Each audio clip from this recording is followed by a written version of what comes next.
Assalamualaikum warahmatullahi wabarakatuh, sahabat beriman. Seperti apakah Dajjal di masa kecil dan bagaimana kisah kelahiran Dajjal? Tonton sampai akhir supaya tidak sesat.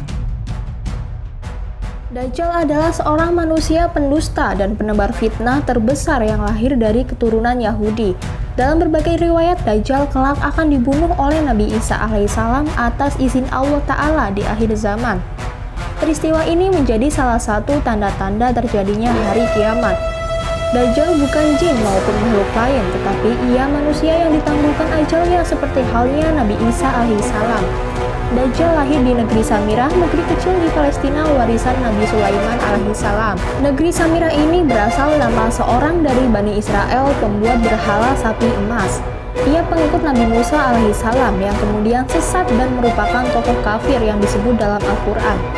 Dajjal lahir dari seorang ayah dan ibu keturunan Yahudi yang 31 tahun tidak dikaruniai anak.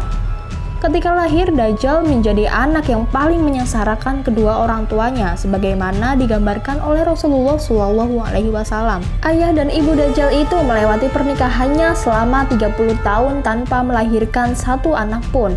Kemudian lahirlah dari mereka seorang anak laki-laki yang buta sebelah matanya. Ia menjadi orang yang paling berbahaya dan paling sedikit manfaatnya bagi kedua orang tuanya dan bagi umat manusia. Kedua matanya tertidur tetapi hatinya tetap terjaga. Keluarga Dajjal, ayah dan ibunya adalah penyembah berhala.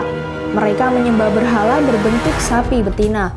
Menurut Isa Daud dalam bukunya Kemunculan Dajjal di Segitiga Bermuda, Dajjal lahir 100 tahun sebelum kelahiran Nabi Musa alaihi salam.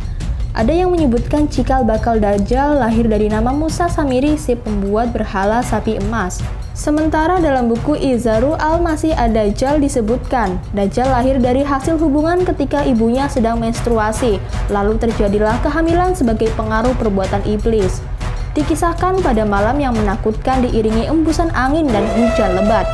Pasangan suami istri itu mendengar suara dari patung sapi betina yang mereka anggap sebagai Tuhan mereka. Kemudian patung itu memberitahu kepada mereka akan kelahiran seorang anak.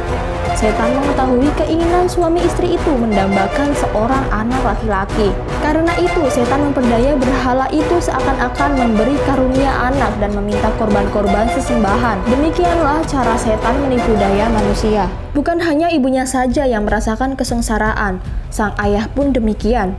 Adapun kesialan yang dibawa Dajjal bagi ayahnya ialah setelah kira-kira 4 tahun, Dajjal hanya diam dan tidur saja sejak kelahirannya.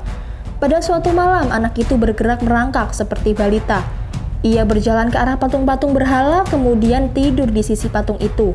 Sang ayah pun bangun keesokan harinya dan mendapati anaknya tertidur di pangkuan patung Tuhan mereka. Ayahnya memanggil tetangganya dan berita itu menyebar luas. Penduduk sekitar berbondong-bondong datang untuk menyaksikan hal tersebut. Kemudian hakim kota mendengar dan ingin memiliki anak itu yang dianggap dapat membawa keberkahan. Maka diutusnya mata-mata untuk membuat siasat. Maka dihadapkannya lah ayah Dajjal kepada hakim kota dan dipaksa untuk mengaku bahwa kabar berita itu adalah hasil rekayasa dirinya semata.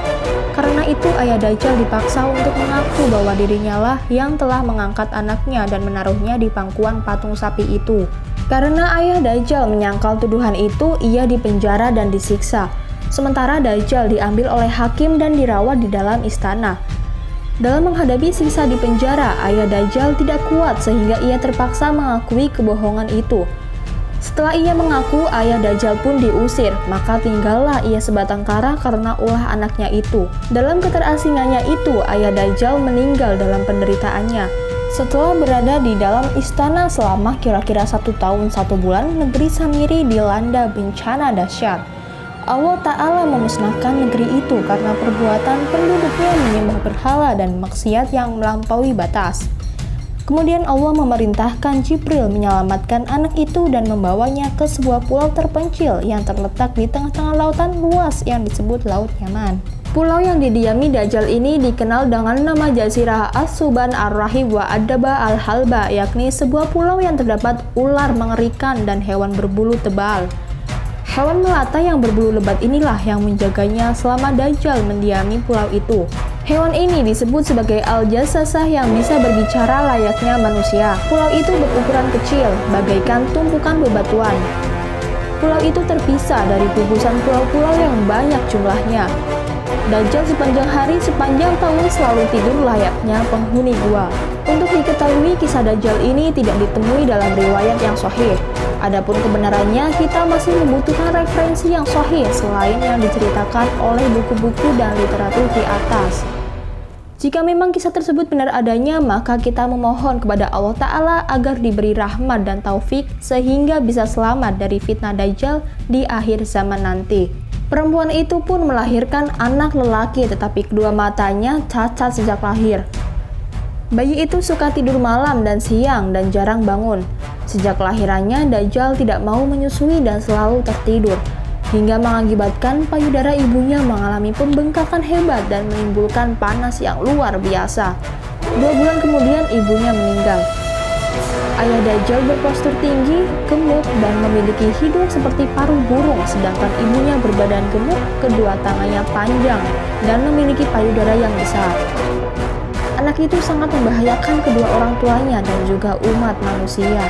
Wallahu a'lam bishawab. Jangan lupa berbagi informasi dengan share video ini karena sebaik-baik manusia adalah yang bermanfaat bagi manusia. Wassalamualaikum warahmatullahi wabarakatuh.